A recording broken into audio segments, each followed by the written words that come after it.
We've all been there, caught up in the heat of the moment. Maybe the drinks were flowing, the vibe was right, and things just happened. Then it hits you. You didn't use protection. That sinking feeling in your stomach, the worry, the what ifs running through your mind, the fear of STIs, wondering if you've put yourself at risk, whether it's chlamydia, syphilis, or something else. Suddenly, the fun fades and you're left with nothing but anxiety. But what if there was a way to protect yourself from STIs even if you didn't use protection? And don't worry, it's not another vaccine. In this video, I'm going to discuss a potential new tool that could offer some peace of mind exactly when you need it the most. Hello everyone, I'm Abhishek, a specialist pharmacist in HIV and sexual health. In this video, we're diving deep into the use of doxycycline, an antibiotic but as a prevention measure, how it works,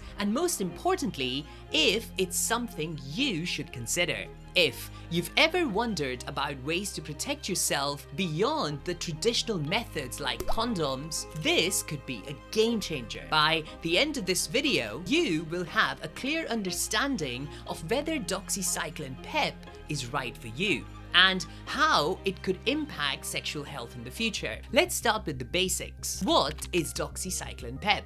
PEP stands for post-exposure prophylaxis, which is just a fancy way of saying it's something you take after being exposed to prevent an infection. Doxycycline is an antibiotic usually used to treat bacterial infections. But now, research is showing that it might also help stop certain STIs, like chlamydia and syphilis, if you take it after sex. The idea is similar to HIV PEP, where medication is taken after potential exposure to the virus to prevent infection. But here, doxycycline targets bacterial STIs. And here's the big question, does it really work? Well, according to some recent studies, doxycycline as PEP has shown promise. In 3 large randomized controlled trials, taking 200 milligrams of doxycycline within 72 hours after sex was shown to reduce syphilis and chlamydia infections by more than 70% and gonorrhea by about 50%. These bacterial STIs have been on the rise, particularly amongst gay, bisexual, and other men who have sex with men, and transgender women. That's why CDC recommends doxy-PEP for men who have sex with men and transgender women who have had a bacterial STI in the past year.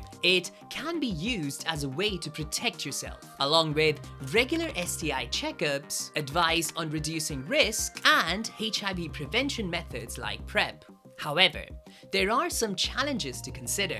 One concern is antibiotic resistance. The more we use antibiotics, the more likely it is that bacteria can become resistant to them, which means they could be harder to treat in the future. It's about finding a balance between protecting people now and thinking about long-term effects. Also, doxy-PEP isn't 100% effective and doesn't protect against all STIs like herpes or HIV, for example. Some people might also experience side effects, such as nausea or being more sensitive to sunlight. So, while it can help, it is not a perfect solution, and it shouldn't replace other methods like using condoms or getting regular STI tests. So, is doxycycline PEP right for you? If you're someone who's at high risk for certain bacterial STIs like chlamydia or syphilis, and traditional methods haven't worked as well, doxycycline PEP could be worth considering. But it's important to weigh the pros and cons carefully. On one hand, it offers extra protection, especially in situations where prevention is critical. On the other hand, you need to be mindful of side effects and potential for resistance.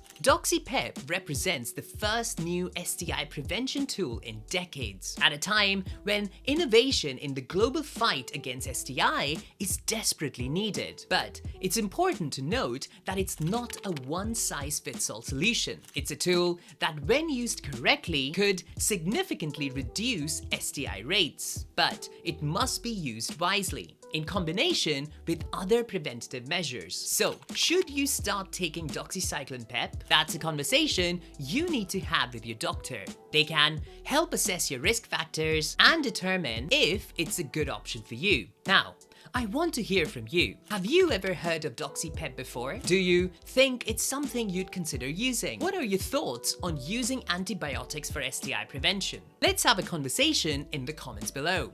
And if you found this video helpful, don't forget to hit that like button and subscribe to my channel. Also, share this video with someone who might benefit from it. Until next time, stay safe, folks.